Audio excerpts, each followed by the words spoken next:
नमस्कार दोस्तों, आज की इस वीडियो में मैं आपको गोगा जी महाराज की कथा सुनाऊंगी। उससे पहले उनका जयकारा लगा लेते हैं। जय जहारवीर बाबा की जय, जय गोगा जी महाराज की जय, नीले घोड़े वाले की जय, बोलियो गोगा पीर की जय। कथा इस प्रकार से है।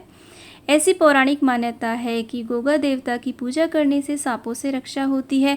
गोगा जी को सांपों का देवता भी माना जाता है। गोगा जी पूजा श्रावण मास की पूर्णिमा यानी कि रक्षाबंधन के दिन से शुरू हो जाती है और गोगा जी का यह पूजा पाठ 9 दिन तक यानी नवमी तक चलता है, इसलिए इसे गोगा नवमी भी कहा जाता है। भादवा बदी नवमी को सुबह जल्दी उठकर नहा धोकर खाना बना ले। खीर, चूरमा, गुलगुले आदि बनाकर जब मिट्टी की मूर्तियां लेकर महिलाएं आती हैं तो इनकी पूजा होती है। रोली चावल से टीका कर बनी हुई रसोई का भोग लगाए। गोगा जी के घोड़े के आगे दाल रखी जाती है और रक्षाबंधन की राखी खोलकर इन्हें चढ़ाई जाती है।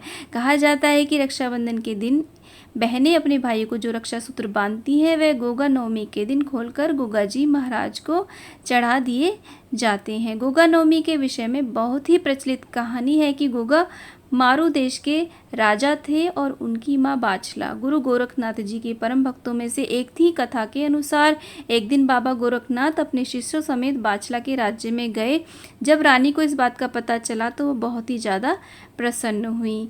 बाबा गोरखनाथ अपने एक शिष्य को नगर में जाकर परिक्रमा लगाने का आदेश देते हैं। गुरु का आदेश पाकर शिष्य नगर में भ्रमण के लिए निकल पड़ता है और भिक्षा मांगते हुए वह राजमहल में जा पहुंचा।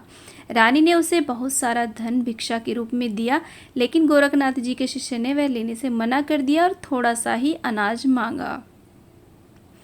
रानी अहंकारवश कहती है कि राजमहल के गोदाम में तो अनाजों के भंडार लगे हुए हैं, तुम इस अनाज को कैसे ले जाना चाहोगे? तो वह अपना भिक्षा पात्र आगे बढ़ा देता है। सारा अनाज उसके भिक्षा पात्र में समा गया और राज्य का अनाज गोदाम खाली हो गया और फिर भी योगी का पात्र नहीं भरा।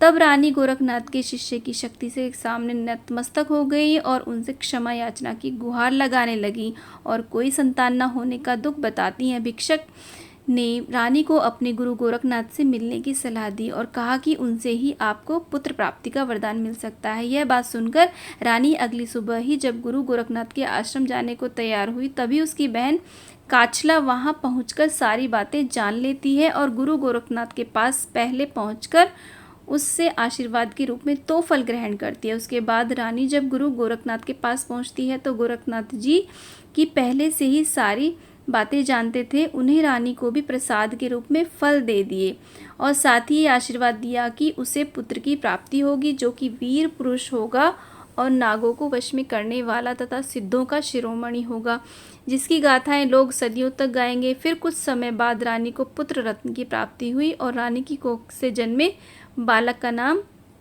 गोगा रखा गया।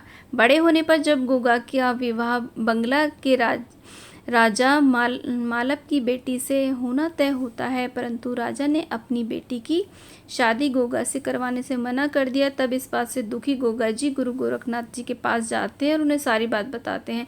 बाबा गोरखनाथ ने गोगा जी को दुखी देख उनकी सहायता के लिए वासुकी नाग से राजा की कन्या को विष प्रहार करवाया। कहते हैं राजा के वैद्य उस विष के प्रभाव को कम नहीं कर पाए। तभी वेश बदल के वासुकी नाग ने राजा से कहा कि यदि वह गुग्गा मंत्र का जाप करे तो विष का प्रभाव समाप्त हो जाएगा। राजा गूगल मंत्र का प्रयोग विष उतारने के लिए करने लगे और देखते ही देखते राजा की बेटी सूर्यल विष के प्रभाव से मुक्त हो गई और राजा अपने कथन अनुसार अपनी पुत्री का विवाह गूगल मल से करवाते हैं। तो दोस्तों ये थी कथा बाबा गोगा जी महाराज की। तो दोस्तों उम्मीद करती हूँ कि ये कथा आपको अच्छी लगी होगी। वीडियो अच्छी लगी है, ज्ञानवर्धक लगी है तो वीडियो को लाइक करें, चैनल पर नए तो चैनल को सब्सक्राइब करें। जय गोगा जी महाराज की।